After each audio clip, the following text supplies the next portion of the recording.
I don't have non-treated seeds, so I bought some treated seeds to grow sunflower in my garden. The stalks will be short, the leaves will be small, and you will not get good heads, good seeds. They are strong, they're going to survive the harsh conditions.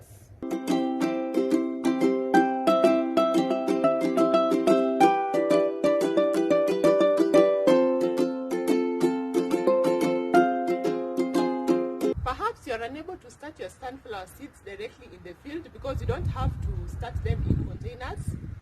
Maybe you were late in preparing the field and you still need to get the manure and compost, or the temperatures are too low, because you cannot start sunflower seeds when the temperatures are too low in the field. That will inhibit germination. When planting the sunflower seeds, avoid using small containers with very small spaces that will constrict the roots very fast before the sunflower seedlings can grow and become hardy. If you use such containers, the roots will get constricted so fast. Use bigger containers that give the roots space to grow and become hardy, and space to take in enough water. Because here I can give the sunflower seedlings more water compared to such containers. This will only take a limited amount of water before it can drain out of this shallow container.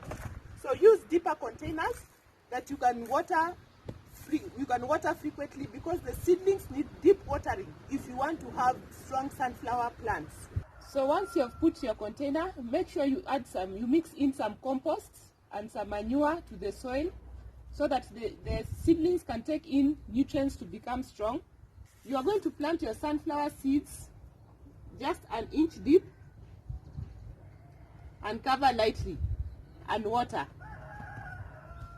The sunflower seeds will emerge after 3 days, and in 5 days you can get beautiful, strong sunflower seedlings.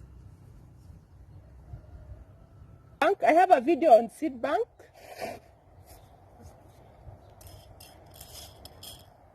Once we harvest the sunflowers, I'll harvest some seeds for my seed bank, and I'll show you how to preserve the seeds. These are good sources of vitamin C, vitamin E, folate, zinc. Sunflowers have a lot of benefits attracting pollinators to your garden. So they will attract the many small birds to your garden. Have a feast on the sunflower seeds. But if you have many sunflowers, they won't finish all of it, but at the same time they will be pollinating, helping to pollinate the other plants. Some key pointers for you to grow good sunflowers in your garden. The first important point when growing sunflowers is to position them where they will get at least 6 to 8 hours of sunlight. So we are growing sunflower in drought. Gardening in drought means we have a lot of high heat and good sunlight. So sunflower is one of the crops you should have in your garden when you are gardening in drought. They do not need a lot of water when growing. Watering once a week is sufficient for sunflowers, but at the seedling stage you have to water deeply so that they can be strong. Look at how strong my seedlings are, because we have strong winds here.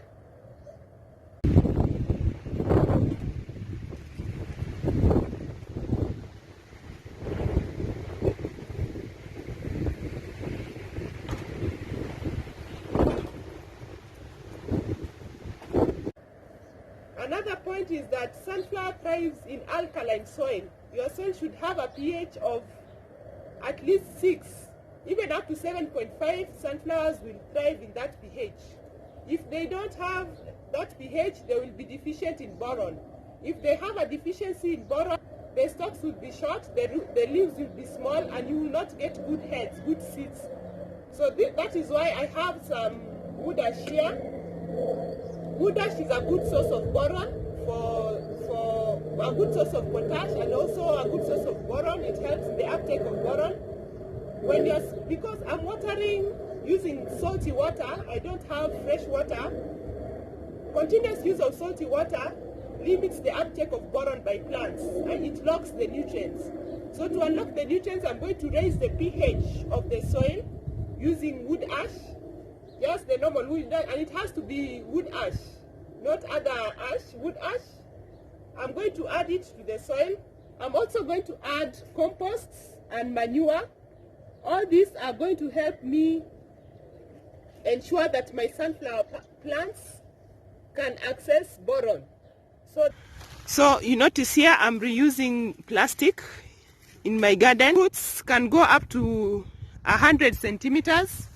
So you have to make sure that when you're creating the sunken hole, it's deep enough for the sunflower roots to penetrate. Remember, these plants are going to grow very tall stems.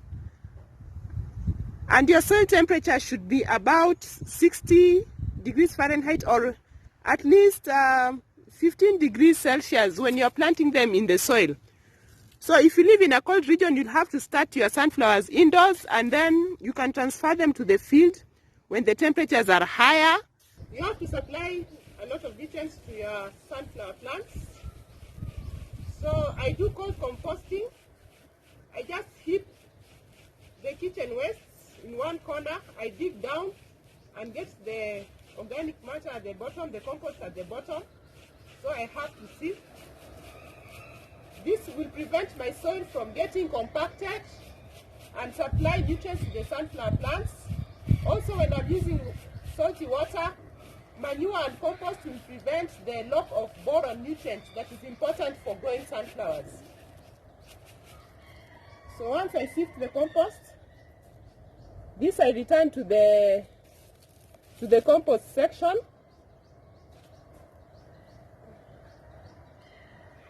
So this is the compost high in organic matter. Then I'm also going to add a lot of manure. This is mature cow manure. It is dry, it has no smell. I'm adding in the ash. This is just wood ash. I'll add in the ash and lots of ash.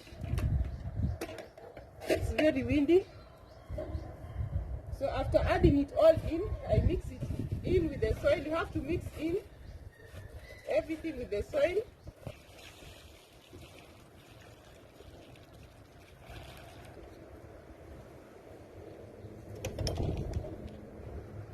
Look at the roots.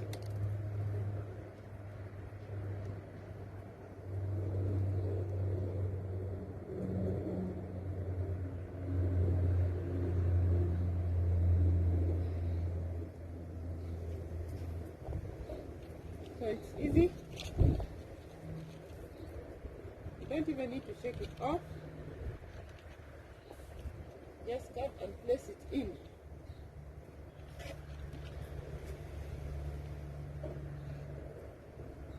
Just on top here is good enough. Two more.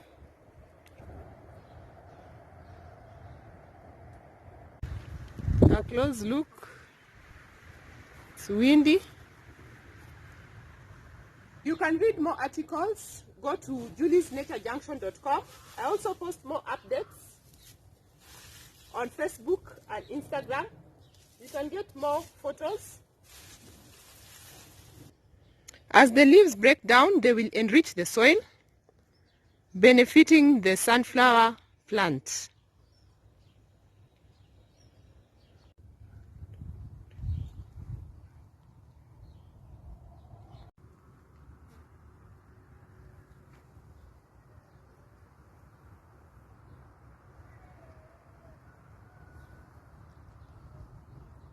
They are now 4 weeks old. Let me move the magic plunger aside. So look at how strong and beautiful they are. And even the strong winds cannot snap the stems.